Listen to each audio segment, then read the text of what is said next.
Isang magandang araw mga kasari-sari. Ito na naman ang inyong palawenyang tindera si Ate Tintin. At syempre isang linggo akong biglang naglaho kasi nga ang sama-sama ng pakiramdam ko. Hindi ko ba alam kung gaano na ba ang ibinaba ng dugo ko mga kasari kasi hindi pa ako nakakapagpa-check, no? Pero sa tingin ko ito ay sa mata ko na. Nagdagdag na naman ang grado ng mata ko. So wala pa si Ate Tintin pera. Kasi tingin ko na sa 3,000 na naman ang gagastusin ko pagka pumunta ako ng ophthalmologist mga kasari. So syempre, hindi ako nakapag-chismis sa inyo. Na-miss ko rin talaga ang magyaw-yaw sa harapan ninyo. At sa mga bago pa lang sa aking channel mga kasari, ako si Ate Tintin, syempre, pinag-uusapan nating issue tungkol sa problemang tindahan. Kaya kung gusto mo ganitong usapan, huwag ka nang mahiya. Please subscribe my YouTube channel. Huwag mo nang ipagkait yung pag-subscribe mo sa akin.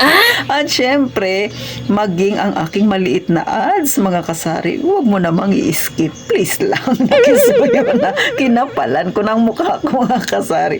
At syempre, kung may natutunan ka sa aking isi-share ngayon, sa aking i-chismis ngayon, baka pwede namang paki-like ng aking video na ito mga kasari. At syempre, kung hindi kayo busy, paki-share na rin. At eto na, umpisa na natin ang real talk at masaya nating chismis. Magandang araw muli mga kasari-sari. Eto na naman ang inyong palawenyang tindera si Ate Tintin. So, mag-real talk tayo mga kasari, no? Medyo light lang yung ating pag-uusapan kasi hindi pa ako ganun kagaling mga kasari na sa nararamdaman ko. Medyo masama pa talaga yung pakiramdam ni Ate Tintin. Pero syempre, dahil na-miss ko nga yung mag-chismis sa inyo, ay mag-chismisa na tayo mga kasari. Pansin nyo ba mga kasari? Maraming nagsipagsulputan ng mga tindahan nung nagkaroon ng COVID. Pero ngayon na okay na yung ating panahon, okay na yung lugar natin, pwede na tayong lumabas, malayang-malaya na tayo, isa-isa rin silang nangawala. At syempre, isa si Ate Tintin sa tinamaan kasi isa ako sa nagsulpot. Kasama ako sa sumulpot ng mga tindahan nung nagkaroon ng COVID. Kasi gaya na nga nasabi ko, yung aking tindahan na itinayo ko ito nung kasagsagan ng COVID, mga kasari. Pero hindi ako sumuko. Diba? Tuloy-tuloy hanggang ngayon ang malaya na tayo ay sa ganong katinding mga sakit ay tuloy-tuloy pa rin sa pagtitindahan si Ate Tintin. Bakit nga ba, no? Pansinin ninyo, no? Hindi naman problema yung puhunan. Pero bakit nung nagsulputan yung mga tindahan, ngayon na okay na tayo, ay biglang naglaho. Hindi na sila nagtinda, hindi na nagpatuloy, wala namang problema sa puhunan, sa pera. Pero bakit meron talagang iba na gini-give up ang pagtitindahan, mga kasari? So, para sa akin, no, isa sa aking pakiramdam, di ba? Pakiramdam talaga ni Ate Tintin, di ba? Pero syempre mga kasari, kahit kayo, no, isa yan sa inyong makikita dyan sa inyong lugar. Kaya yung iba ay tumigil na sa pagtitindahan. Una, hindi talaga nila gusto ang pagtitindahan. Wala lang silang choice. Wala silang mapagpipilian na magiging source of income nila. Lalo na kung nagtatrabaho ka, tapos pinatigil yung trabaho mo. Syempre may iniisip kang bayarin. May tubig, may ilaw, kung ano-ano pang bayarin. Lalo na kung pamilyado ka, may pagkain pa, at kung ano-ano pa, no, nagastusin. So, saan ka kukuha? Kaya, kung mayroon ka mang pera na kakaunti na naitatabi, ang inisip mo kaagad ay yung madalian kang magkaroon ng pera. So, karamihan, tindahan talaga yung kanilang ginawang negosyo. Di ba mga kasari? So, kabilang ako doon. Pero ako, hindi pa man nagkakaroon ng COVID, no, sa Ate Tintin, ay tindahan na rin yung naisip ko noon na gawing negosyo mga kasari. Kaya lang, medyo hindi lang kagandahan yung pagsibol ng tindahan ko kasi nga kalagitnaan ng pagkakaroon ng COVID. Pero dito sa amin, isa rin yan sa napansin ko, marami talaga nagsilputan na tindahan. Pero ngayon na okay na, hindi na sila nagtinda yung iba, ginib up na rin yung kanilang tindahan. Kasi sabi ko nga sa inyo, pagka yung pagtitindahan ninyo wala sa puso, i-give up nyo talaga. Kasi ang pagtitindahan, hindi lang siya simpleng bagay na mamimili ka lang, magbabantay ka, may bibili sa'yo, pagbibilhan mo, yun na yun. Hindi. Marami ka pang hinaharap na problema sa tindahan. At kung hindi iyan ang gusto mo, 'di ba? Hindi ka sanay na matigil ka diyan sa apat na sulok ng iyong tindahan, ay talaga namang i-give up mo. Kasi yung iba naman kaya lang naman natigil sa kanilang tindahan kasi bawal lumabas, 'di ba? So iniisip nila magtindahan ako, bawal lumabas. So, may pupunta sa akin, may bibili, may pera ako, may income na pumapasok. Pero ngayon na malaya ka nang maghanap ng trabaho, hindi ka naman sanay na sa apat na sulok, diyan ka lang nakastay. So talagang i-give up mo yung pagtitindahan. Tama ba? Sino ang mga tinamaan dyan mga kasari? Yung kapitbahay nyo ba tinamaan? Mag-comment nga ka dyan sa baba mga kasari.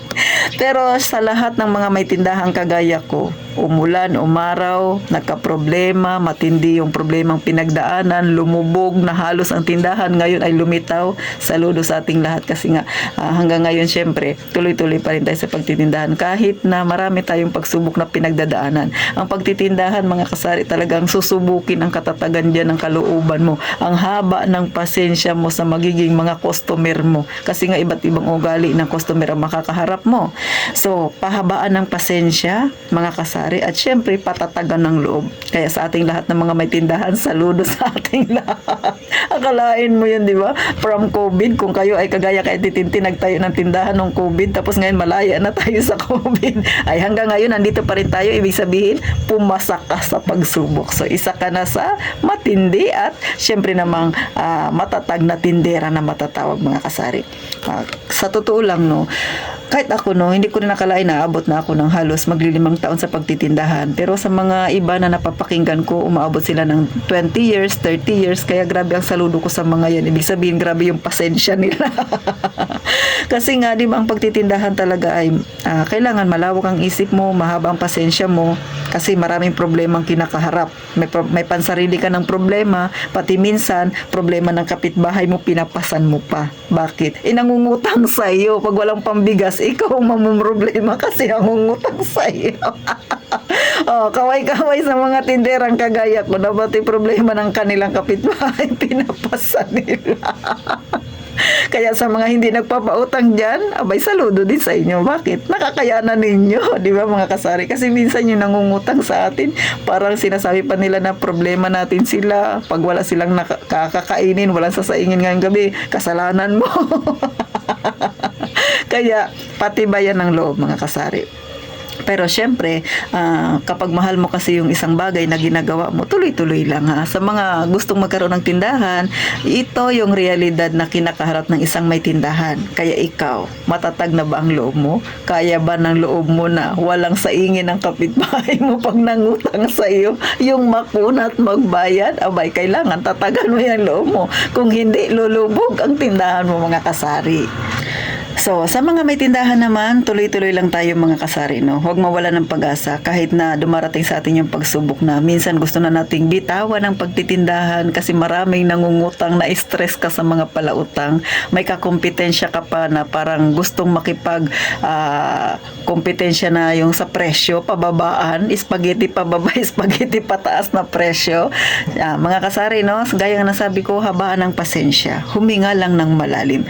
Lahat yan ay malalampasan natin. Dahil alam natin sa sarili natin, abay, gusto natin yung pagtitindahan, gusto natin ang ganitong negosyo, birisi sa atin. So hanggang dito na lang sa Titintin. Muli lang akong nagparamdam sa inyo na I'm back mga kasari at syempre sa mga wala pang tindahan dyan at gustong magkatindahan, kung talagang puso nyo ng pagtitindahan, go lang. Pero kung hindi nyo pa sigurado, pag-isipang maigi dahil ang pagtitindahan hindi basta-basta lang na nagtinda ka, umupo ka at nagantay ka sa bibili sa'yo, no? Kailangan mahaba talaga ang iyong pasensya. Yan ang una mong pagyayamanin kapag nagkaroon ka ng tindahan. So paano mga kasari, hanggang dito na lang sa Titintin. Magkita tayo sa sunod na vlog na Titintin at sana wag niyong i-skip ang malit kong ads. Please lang ha? Please lang. At syempre, shout out sa inyong lahat. At gaya nga ng palagi kong sinasabi, mag-iingat tayong palagi mga kasari.